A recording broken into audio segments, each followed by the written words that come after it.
नमस्कार फ्रेंड्स, मैं अनिल बंसीवाल एक बार फिर आपका स्वागत करता हूं।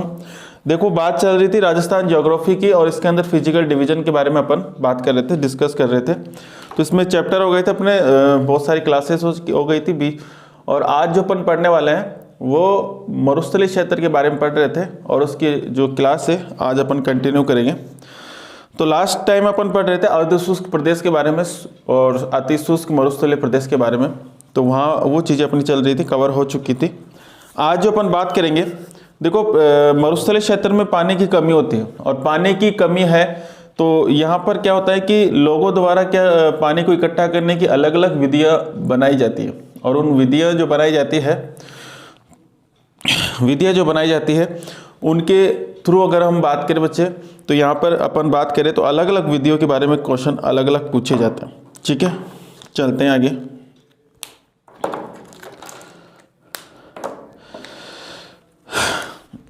आज जो बात करेंगे पश्चिमी मरुस्थलीय क्षेत्र में,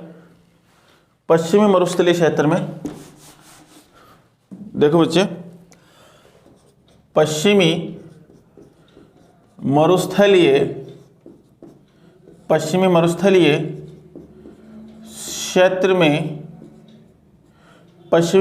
क्षेत्र में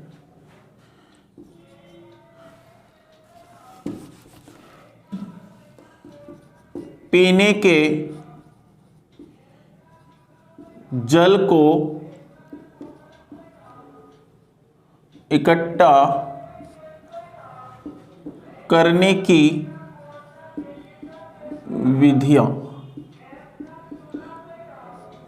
तो पीने के जल को इकट्ठा करने की अलग अलग विधियां हैं और अलग अलग स्थानों पर उनको अलग अलग नाम से जाना जाता है बच्चे।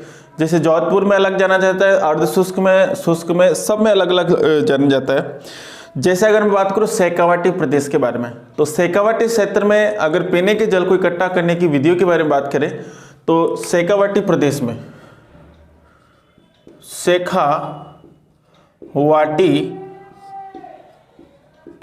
में पीने के जल को इकट्ठा करने की विधि को सर या सरोवर कहते हैं। क्या कहते हैं बच्चे? सर या सरोवर कहते हैं। शेखावाटी क्षेत्र में पीने के जल को इकट्ठा करने की विधि को सर या सरोवर कहते हैं। इसका बात आप ध्यान रखोगे। देखो बच्चे, जोधपुर की बात करता हूं मैं, तो जोधपुर में पीने के जल को इकट्ठा करने की विधि को झालरा या नाडी कहते हैं। झालरा या नाडी कहते हैं। तो जोधपुर में पीने के जल को इकट्ठा करने की विधि को झालरा फिर नाडी कहते हैं। ये आपको ध्यान होना चाहिए। अगर बात करें समस्त मरुस्थलीय जिलों में, यानी कि पूरे 12 जिलों की बात कर रहा हूं मैं, तो समस्त मरुस्थलीय जिलों में पीने के जल को इकट्ठा करने की विधि को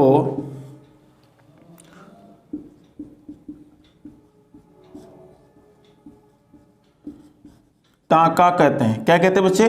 टांका कहते हैं। तो समस्त मरुस्थलीय क्षेत्र में जल को इकट्ठा करने की जो विधि है इसको अपन क्या कहते हैं? टांका कहते हैं। ठीक है, अब मैं बात करूं अर्धशुष्क प्रदेश में, तो देखो बच्चे, ये सारे के सारे पॉइंट आपको याद रखना है। अर्धशुष्क प्रदेश में पीने के जल को इकट्ठा करने की विधि को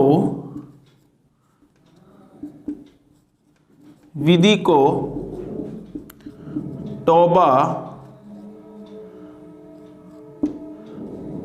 कहते हैं।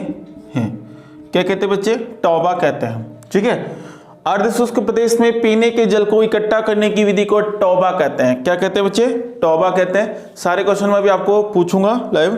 ठीक है, देखो सीमावर्ती क्षेत्र यानी कि जो अपने सीमावर्ती क्षेत्र या फिर अति शुष्क प्रदेश है, सीमावर्ती क्षेत्र यहां लिख देता हूं, सीमावर्ती क्षेत्र या फिर अति शुष्क मरुस्थलीय प्रदेश, अति शुष्क मरुस्थलीय प्रदेश में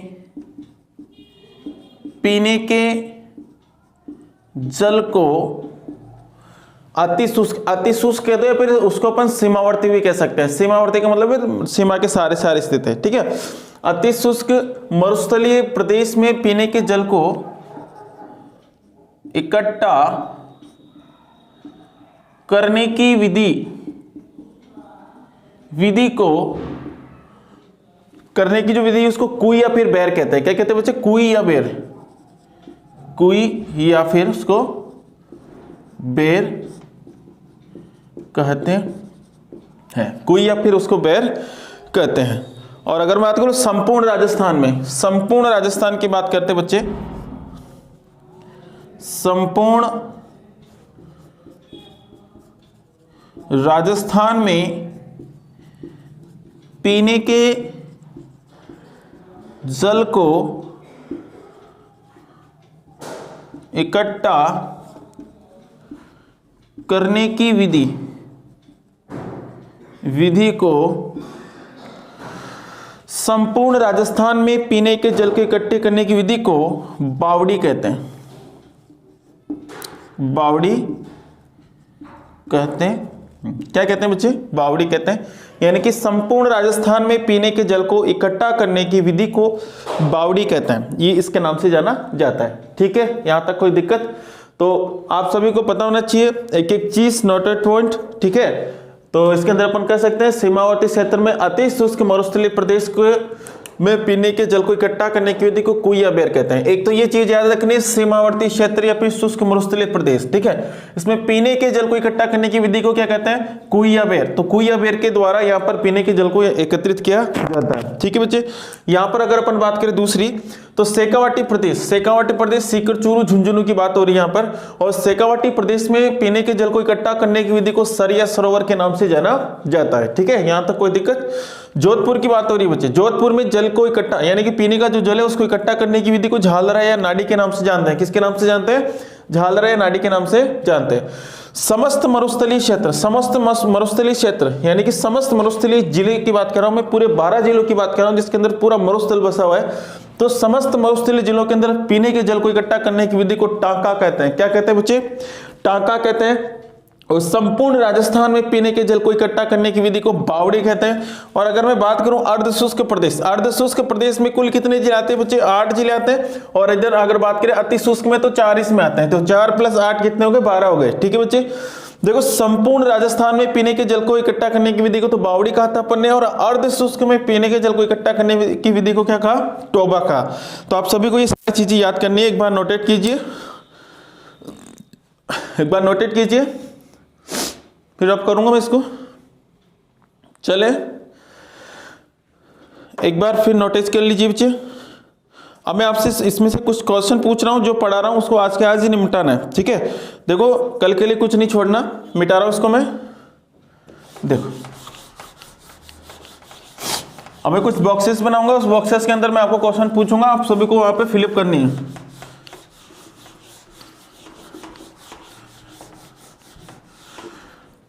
ठीक है बच्चे, देखो अब मैं आपको बात कर रहा हूं, कुछ बॉक्सेस बना रहा हूं और उस बॉक्सेस में मैं आपको क्वेश्चन पूछूंगा भाई, और आपको जवाब देना है अपने वहीं पर बैठे बैठे। अगर जिसका गलत हो वहीं पर जांच ले कि यार हाँ मुझे क्यों नहीं आया ये जवाब। ठीक है, तो देखो मैं यहां पर लिख रहा हूं जोधपुर बच्चे, यहां पर लिख रहा हूं मैं शेखावाटी प्रदेश,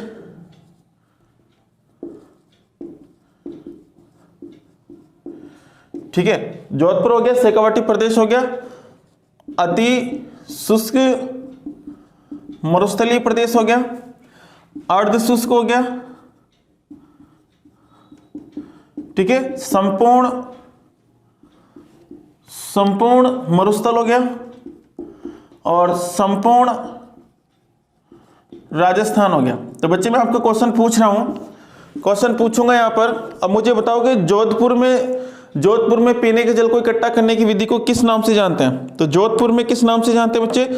जोधपुर में किस नाम से जानते हैं बताइए? जोधपुर में किस नाम से जानते हैं? झालरा या फिर नाडी? बताया था ना अभी मैंने आपको, झालरा या फिर नाडी के नाम से, झालरा या फिर नाडी के नाम से। शेखावाटी प्रदेश में किस नाम से जानते हैं? सर या सरोवर? सर या फिर सरोवर, बिल्कुल सही बात है। अति शुष्क में कौन किस नाम से जानते हैं? अति शुष्क की बात कर रहा हूं मैं, अति शुष्क सीमावर्ती में कुई या बेर के नाम से, कुई या फिर बेर के नाम से, ठीक है। अर्ध शुष्क में टोबा का है ना, अर्ध शुष्क की बात कर रहा हूं मैं, सॉरी, अर्ध शुष्क में टोबा के नाम से जानते हैं, अर्ध शुष्क में टोबा के नाम से जानते हैं। और संपूर्ण मरुस्थलीय क्षेत्र में टांका, ठीक है, और संपूर्ण राजस्थान में बावड़ी के नाम से जानते हैं। तो इस प्रकार से आप इसको शॉर्ट में एक टेबल भी बना सकते हो, और इस प्रकार से आप इसको याद भी कर सकते हो। तो आप उतार लीजिए एक बार। देखो, ज्योग्राफी को टेबल के रूप में भी आप याद कर सकते हैं।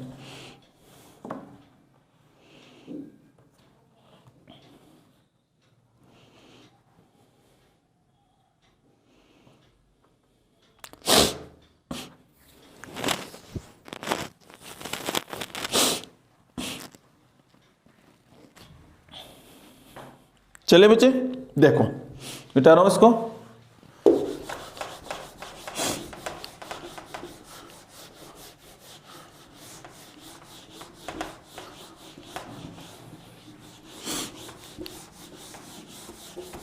देखो,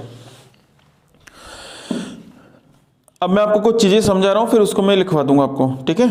देखो, ये है पूरा का पूरा मरुस्थलीय क्षेत्र, ये पूरा का पूरा मरुस्थलीय क्षेत्र है बच्चे, ये पूरा का पूरा मरुस्थलीय क्षेत्र है। इसके अंदर रेत भरी है, इस प्रकार से रेत ही रेत है। ये क्या है? सब की सब रेत है, ठीक है। अब ये रेत के जो कण है बच्चे, ये रेत के जो कण है, और मैंने कहा था कि बालों का स्तूप बनने के लिए क्या होता है कि रेत के कण होना चाहिए, हवा का वेग ज्यादा होना चाहिए, हवा के मार्ग में अवरोध होना चाहिए, ठीक है। तो मेरे प्यारे बच्चे, ये हवा की बात हो रही है पर, तो ये यहां पर हवा चलती है, ये हवा चल रही है, ये हवा इस प्रकार से चल रही है। हवा क्या करेगी? यहां से रेत के कणों को उठाएगी। हवा क्या करेगी? यहां से रेत के कणों को उठाएगी। यहां से रेत के कण उठा चुकी है हवा, ये रेत के कण उठा ली। अब रेत के कणों को आगे लेके जाएगी, और आगे ले जाकर यहां पर इसका क्या कर देगी? जमाव कर देगी, और इसे रेत के टेले या फिर बालू का स्तूप बनाता, अपन ने बात कर ली बालू का स्तूप। लेकिन जब यहां पर रेत के कण उठाती है तो यहां पर गड्ढे हो जाते हैं इस प्रकार से, ये गड्ढे हो गए, ये गड्ढे हो गए बच्चे, ये गड्ढे हो गए। अब ये जो गड्ढे हो रहे हैं, ये गड्ढे दो प्रकार के होते हैं भैया। कितने प्रकार के होते हैं? दो प्रकार के। गड्ढे क्यों हुए? गड्ढे इसलिए हुए क्योंकि यहाँ की रेत आगे जाकर जम गई, और इसे हवा की अपोहन क्रिया बोलते हैं। यानी कि हवा की अपोहन क्रिया से मरुस्थलीय क्षेत्र में कुछ गड्ढों का निर्माण हो जाता है। और ये गड्ढे दो प्रकार के होते हैं, ये गड्ढे दो प्रकार के होते हैं बच्चे। कितने प्रकार के होते हैं? दो प्रकार के होते हैं। यानी कि अगर मैं बात करूं बच्चे, तो यहां पर जो गड्ढे दो प्रकार के हो रहे हैं, तो एक तो कौन सा हो जाएगा? छोटा गड्ढा, और एक कौन सा हो जाएगा? बड़ा गड्ढा। देखो, छोटे गड्ढे को बोलते हैं तल्ली, छोटे गड्ढे को क्या बोलते हैं? तल्ली। और बड़े गड्ढे को क्या बोलेंगे? ताल, ठीक है। छोटे गड्ढे को अपन ने क्या बोला? तल्ली, और दूसरे गड्ढे को कौन क्या बोलेंगे? ताल। यानी कि मैं कह रहा हूं आपसे कि अगर आपसे पूछे कि ताल या तल्ली क्या है, तो आप बता सकते हो कि हवा की अपोहन क्रिया के द्वारा मरुस्थलीय क्षेत्र में छोटे गड्ढों का निर्माण होता है, उसे अपन तल्ली कहते हैं। और बड़े गड्ढे को निर्माण हो रहा है, उसको क्या कहते हैं? ताल कहते हैं। लेकिन मुझे आप एक बात बताइए कि ताल और तल्ली को कौन बना रहा है? हवा बना रही है। और हवा कहां पर है? प्रकृति में, यानी कि प्राकृतिक है। मेरे प्यारे बच्चे, दोनों के दोनों क्या है? प्राकृतिक है। आपसे पूछा जाए कि तल्ली एक प्रकार का गड्ढा है, तो प्राकृतिक है, ठीक है। चले आगे। अब क्या हुआ? गड्ढा हो गया, तो गड्ढा होगा तो क्या होगा? कुछ समय के बाद यहाँ पर वर्षा होगी, और वर्षा होगी तो ये इस गड्ढे में पानी भरेगा ही नहीं भरेगा, भरेगा ना।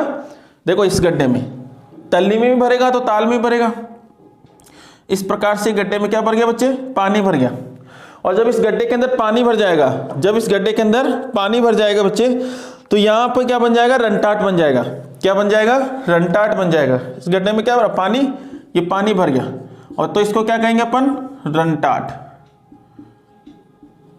क्या बन गया ये, रनटाट। बिल्कुल सरल भाषा में समझा रहा हूं, रनटाट बन गया। पानी भर गया इसके अंदर वर्षा का, तो इसको अपन ने क्या बोला, रनटाट। यानी कि ताल और तल्ली में पानी भर गया वर्षा का, ये वर्षा का जल भर गया, तो क्या बन गया, रनटाट बन गया। अब रनटाट भर गया तो इस रनटाट में मेरे प्यारे बच्चे, इस रनटाट के अंदर पानी दो प्रकार से भर सकता है। एक तो खारा पानी, ठीक है, और एक बन सकता है मीठा पानी। हो सकता है पानी मीठा हो और एक हो सकता है खारा पानी हो। तो जब खारा पानी भरेगा इसके अंदर बच्चे, खारा पानी इसके अंदर भरेगा तो इसको अपन क्या बोलेंगे, प्लाया। क्या बोलेंगे, प्लाया। और बहुत सारी प्लाया झीलों के उदाहरण है, जैसे सांबर झील प्लाया झील का उदाहरण है, क्योंकि इसके अंदर किसका पानी भरा हुआ है, खारा, ठीक है। तो प्लाया झील बनेगी और प्लाया बनेगा, और प्लाया से बहुत सारी एग्जाम्पल के तौर पर अगर बात करें झीलों का निर्माण होता है। और झीलों में कौन सी, जैसे सांबर झील। और मरुस्थलीय क्षेत्र में जितनी भी झीलें, जैसे नावा है, ये भी प्लाया झील का उदाहरण है, ठीक है। इस प्रकार से कावोद है, बहुत सारी है, जैसे लोनकरणसर झील है, ये सारे की सारी किसका उदाहरण है, ये सारी की सारी मेरे प्यारे बच्चों प्लाया झील के उदाहरण है। चले पर बस चले आगे। मीठा पानी, मीठा पानी जब भरता है तो इससे क्या होता है, खड़ीन। और आपने बहुत बार सुना होगा खड़ीन से क्या की जाती है, कृषि। खड़ीन से क्या की जाती है, कृषि। राजस्थान की बात कर रहा हूं बच्चे, राजस्थान में लगभग 1% कृषि किससे की जाती है, खड़ीन से। और राजस्थान में सर्वाधिक जो सिंचाई की जाती है खड़ीन से, वो कहां पे की जाती है, जैसलमेर में।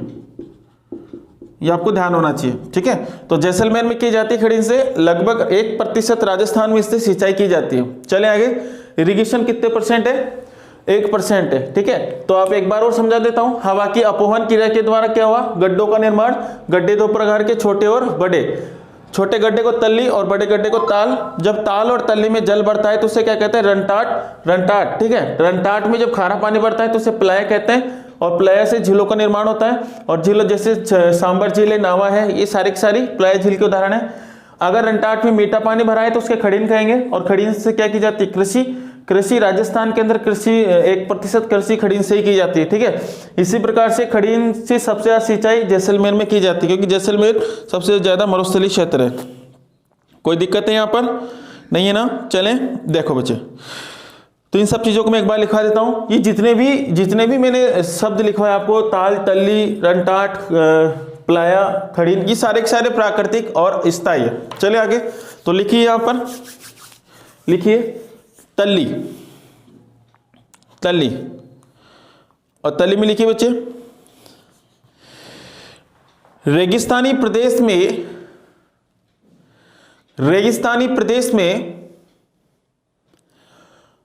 हवा की अपवहन क्रिया के द्वारा, रेगिस्तानी प्रदेश में हवा की अपवहन क्रिया के द्वारा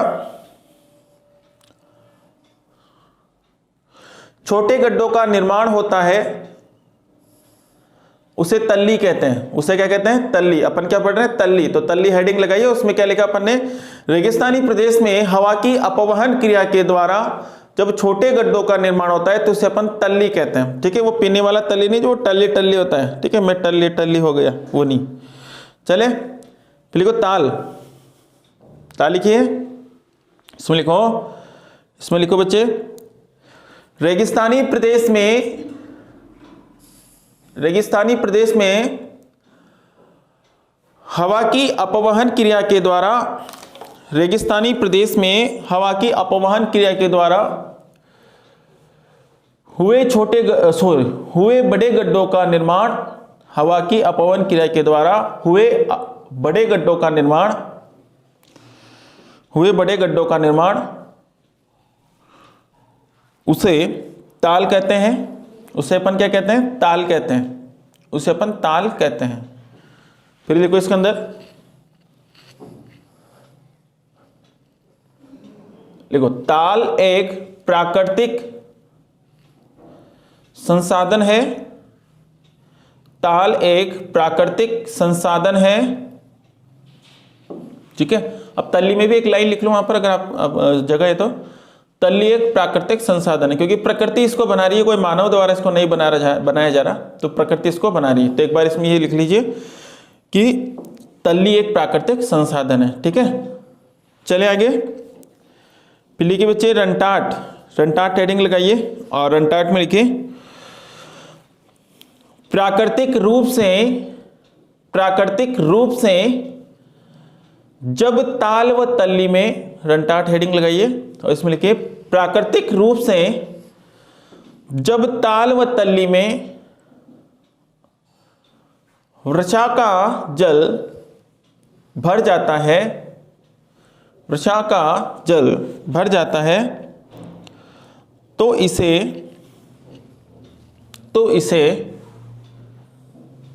खड़ीन कहते हैं। क्या कहते हैं बच्चे?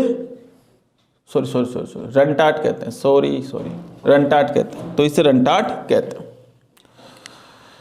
ठीक है, कोई बात नहीं, हो जाती है, सॉरी शक्तिमान। ठीक है, तो इसे रंटाट कहते हैं। अब मैंने शुरू में लिखवा दी प्राकृतिक रूप से, यानी कि प्राकृतिक के ये भी है ना।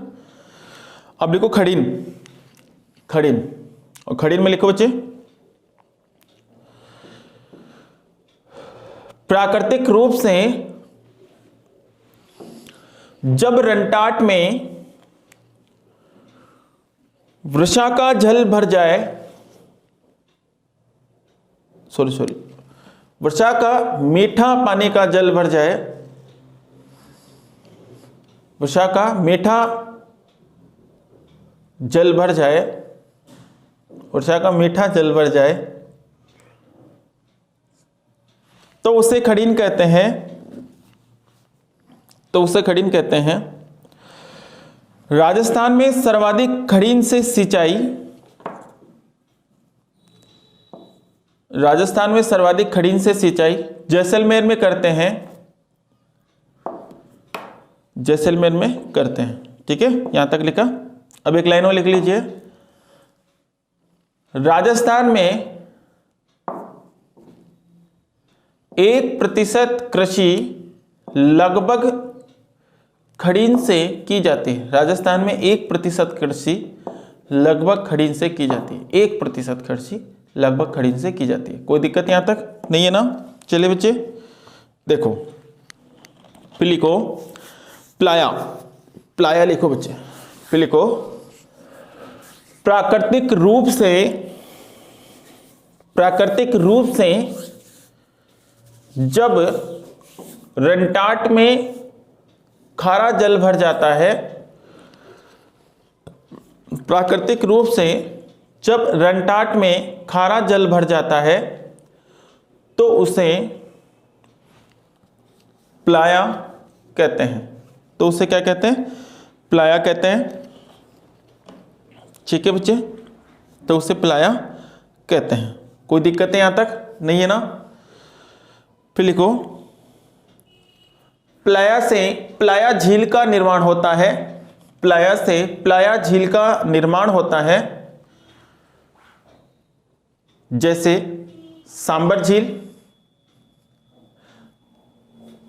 जैसे सांबर झील, और भी मरुस्थलीय क्षेत्र में जो और झील है, जैसे कावोद है, नावा है, ठीक है, पंचपद्र है, ये सारे के सारे किसका उदाहरण है? प्लाया झीलों के उदाहरण है। ठीक है, तो ये सारे के सारे आपको याद रखना है। तो एग्जाम्पल के तौर पर 3-4 लिख लीजिए।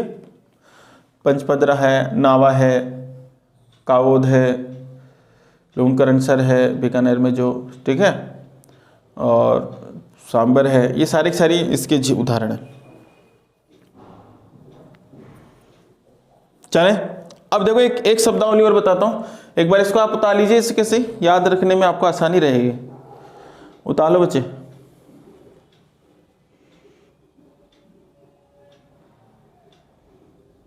चले देखो, बिठा रहा हूं मैं इसको।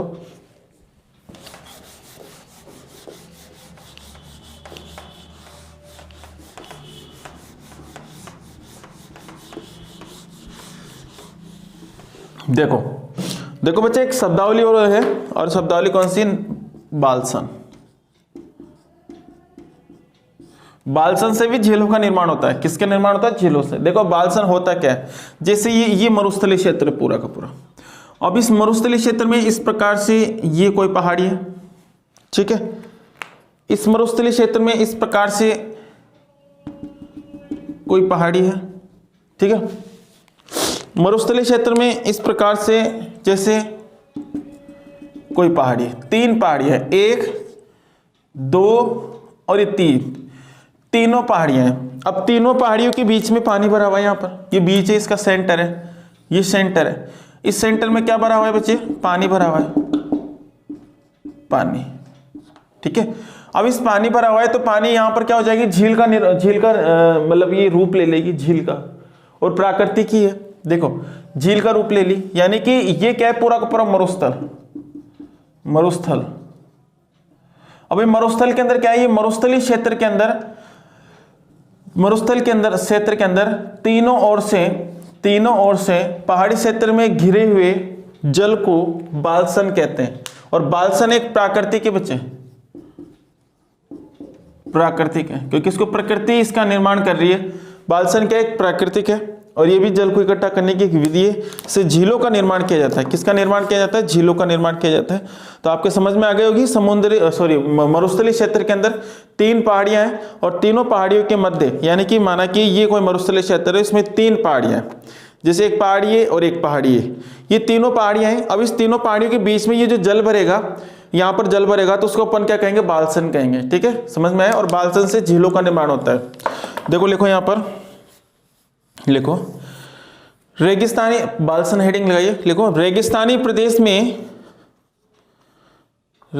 प्रदेश में जब तीनों ओर से घिरी पहाड़ियों के मध्य जल भर जाता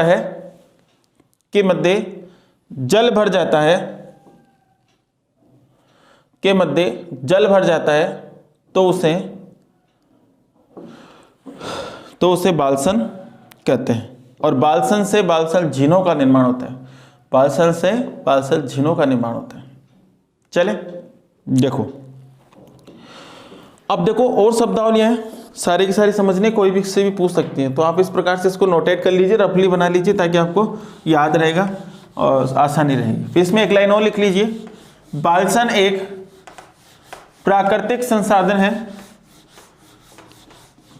बालसन एक प्राकृतिक संसाधन है, ठीक है। देखो बच्चा,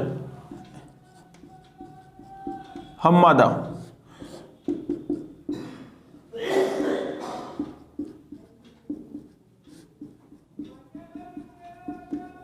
अब क्या है कि यहां पर इस प्रकार से मरुस्थल है, और मरुस्थल में इस प्रकार से मोटे मोटे पत्थर भी होते हैं, लोडियां वगैरह, भाटे वगैरह होते हैं। तो ये पथरीला मरुस्थल है, ये पथरीला मरुस्थल है, पथरीला मरुस्थल।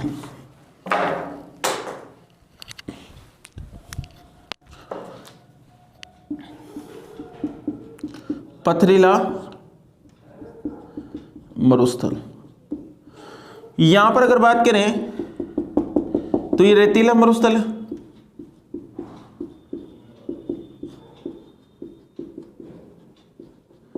ठीक है, ये रेतीला मरुस्थल है।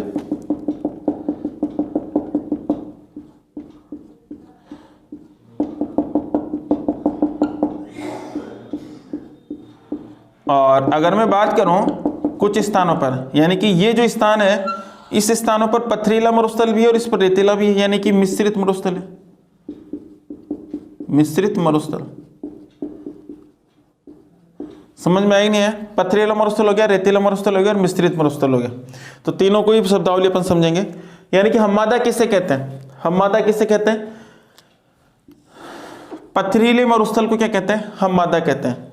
पथरीले मरुस्थल को क्या कहते हैं? हम्मादा कहते हैं, ठीक है। और अगर बात करूं रेतीले मरुस्थल, तो रेतीले मरुस्थल को क्या क्या कहते हैं? इर्ग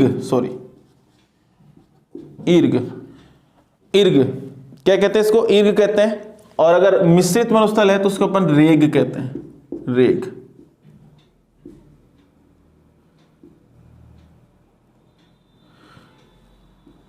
ठीक है, इस प्रकार से। तो पथरीले मरुस्थल को हम्मादा, रेतीले मरुस्थल को ईर्ग, मिश्रित मरुस्थल को रेग। कोई दिक्कत है यहां तक? नहीं है ना?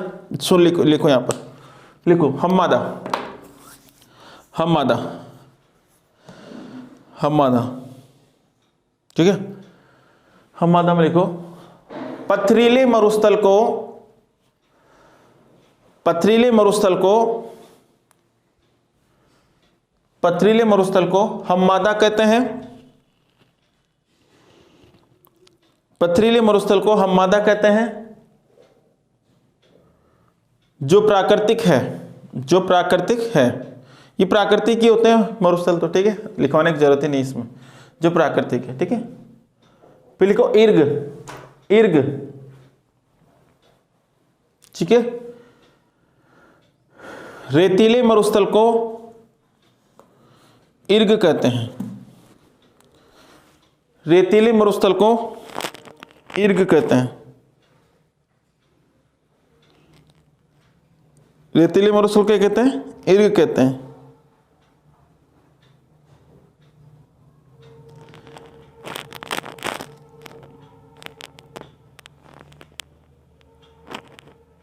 ठीक है, ईर्ग कहते हैं। फिर लिखो रेग, और रेग में लिखो मिश्रित मरुस्थल को, मिश्रित मरुस्थल को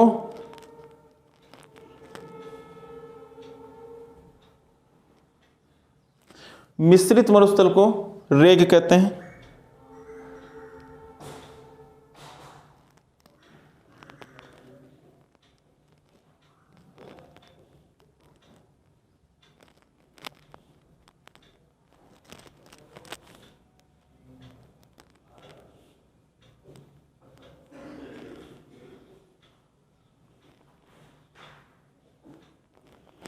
ठीक है, कोई दिक्कत?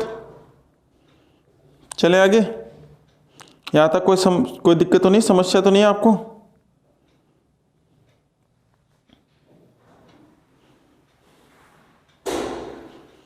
देखो बच्चे, चलते जाओ, मिटा रहा हूं इसको।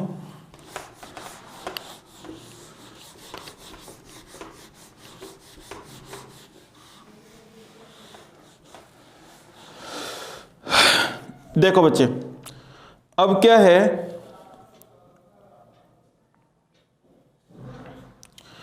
देखो बच्चे, अब मैं डेजर्ट जोन की बात करेंगे अपन, डेजर्ट जोन की बात करेंगे।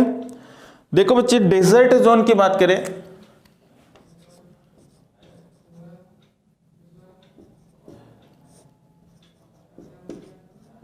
डेजर्ट जोन की बात करते हैं। अब सबसे पहले दिमाग में आता है डेजर्ट जोन है क्या, क्या है, इसे क्या भलाई है, ठीक है। डेजर्ट जोन क्या है? देखो डेजर्ट जोन क्या होगा, देखो बच्चे डेजर्ट जोन क्या होगा, जहां पर पानी की कमी हो जाए वहां पर डेजर्ट बन जाएगा, ठीक है। भूमि बंजर हो जाए उसे अपन डेजर्ट बोल सकते हैं, ठीक है। जहां पर जल का स्तर नीचे चला जाए, यानी कि एक तो क्या हो सकता है, जल का स्तर, जल का स्तर नीचे चला जाए, यानी कि भूमि के अंदर चला जाए, ठीक है। और एक जल का अभाव, जल का अभाव हो सकता है, तो जल का अभाव हो सकता है, जल का स्तर नीचे चला जाए, ये दो चीजें यहां पर है, ठीक है। एक भूमि बंजर हो जाए, भूमि बंजर हो जाए, तो ये तीन चीज यहां पर है, भूमि बंजर हो जाए, जल का अभाव हो जाए, जल का स्तर नीचे चला जाए। डेजर्ट जोन क्या है? तो डेजर्ट जोन यही है। अब दिमाग में आता है सर डेजर्ट जोन कितने हैं भारत के अंदर और राजस्थान में कितने? तो बच्चे अगर आपको पूछ ले भारत की बात, भारत की पूछ ले, अगर इंडिया की पूछ ले कि इंडिया में कितने डेजर्ट जोन है, तो 142 है। यहां पर कितने बच्चे? 142 है, 142 है, कितने? 142 है। और अगर राजस्थान में कुल डेजर्ट जोन की पूछ ले, राजस्थान के अंदर, राजस्थान की बात करें, राजस्थान की बात करें तो राजस्थान में कुल डेजर्ट जोन, कुल डेजर्ट जोन यहां पर 85। कितने बच्चे? राजस्थान में कितने? 85। तो 85 तो राजस्थान में, और भारत में कितने? 142। कोई दिक्कत नहीं यहां तक? जिन स्थानों पर पानी की मात्रा कम हो जाए और धीरे धीरे भूमि बंजर हो जाए, जलवाष्प के कारण भूमि मरुस्थल में बदल जाती है, तो ऐसे क्षेत्र को क्या कहते हैं? डेजर्ट जोन कहते हैं। ठीक है, तो सबसे पहले डेजर्ट जोन की डेफिनेशन लेके आओ, फिर मैं इसको समझाता हूं। हेडिंग लगाइए desert zone, desert zone heading लगाइए बच्चे, डेजर्ट जोन। इसमें लिखो जिन स्थानों पर पानी की मात्रा कम हो जाए, जिन स्थानों पर पानी की मात्रा कम हो जाए, कम हो जाए, वह भूमि धीरे धीरे बंजर हो जाए, वह भूमि धीरे धीरे बंजर हो जाए, भूमि धीरे धीरे क्या हो जाए? बंजर हो जाए। जलाभाव के कारण भूमि मरुस्थल में बदल जाती है, जलाभाव के कारण भूमि मरुस्थल में बदल जाती है, ऐसे क्षेत्रों को डेजर्ट जोन कहते हैं, ऐसे क्षेत्रों को डेजर्ट जोन कहते हैं, ऐसे क्षेत्रों को डेजर्ट जोन कहते हैं। कोई दिक्कत यहां तक? ठीक है,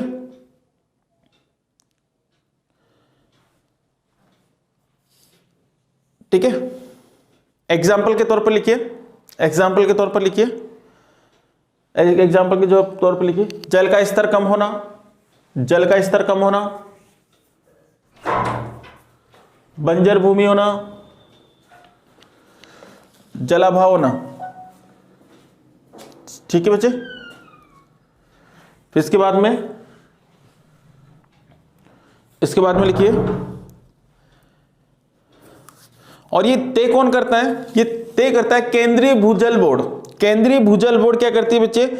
बताती है कि इस स्थान पर जल का अभाव हो गया है, ये डेजर्ट जोन घोषित कर देती है, और डेजर्ट जोन घोषित करने के बाद अपन वहां पर जल का दोहन नहीं कर सकते, यानी कि कोई ट्यूबवेल नहीं लगा सकते, वहां पर जल अपन भूमि के अंदर से बाहर नहीं निकाल सकते। ठीक है, तो हाल ही में केंद्रीय भूजल बोर्ड ने कुछ जगहों को ऐसे चिन्हित किया है, उनको कहा है कि ये डेजर्ट जोन है, यहां से जल का दोहन आप नहीं कर सकते। ठीक है, तो एक लाइन लिखिए, यहां पर लिखिए, हाल ही में केंद्रीय भूजल बोर्ड ने, हाल ही में केंद्रीय भूजल बोर्ड ने,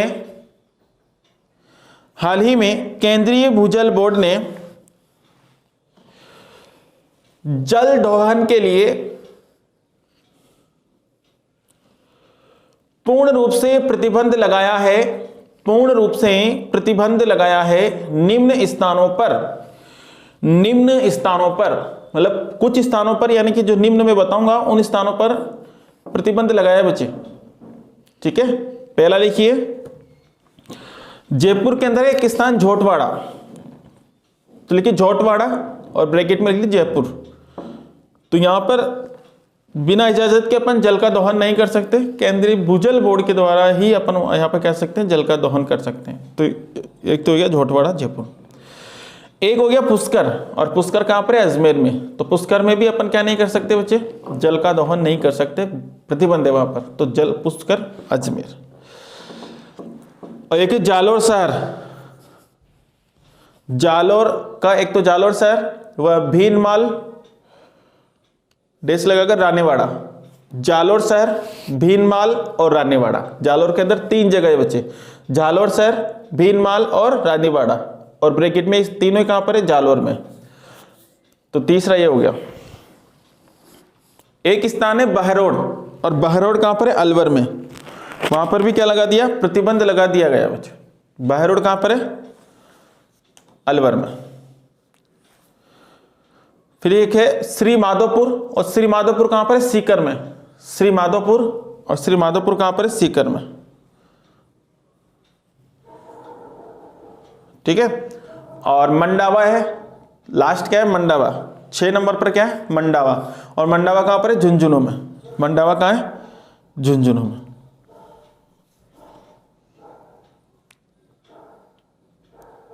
तो यहां पर क्या है बच्चे? केंद्रीय भूजल बोर्ड ने यहां पर प्रतिबंध लगा दिया। अब आपसे क्वेश्चन पूछा जाएगा, 3-4 क्वेश्चन यहां से तरीके से पूछे जा सकते हैं। आपसे पूछ सकता है कि भारत में कितने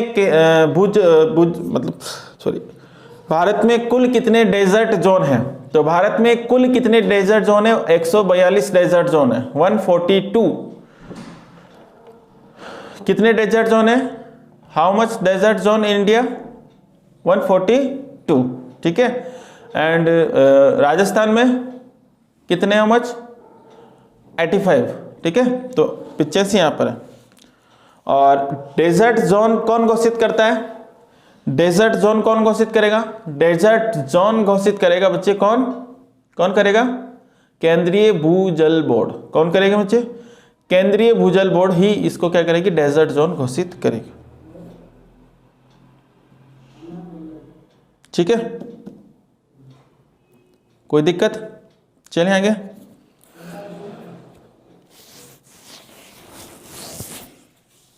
लिख लिया आपने यहां तक?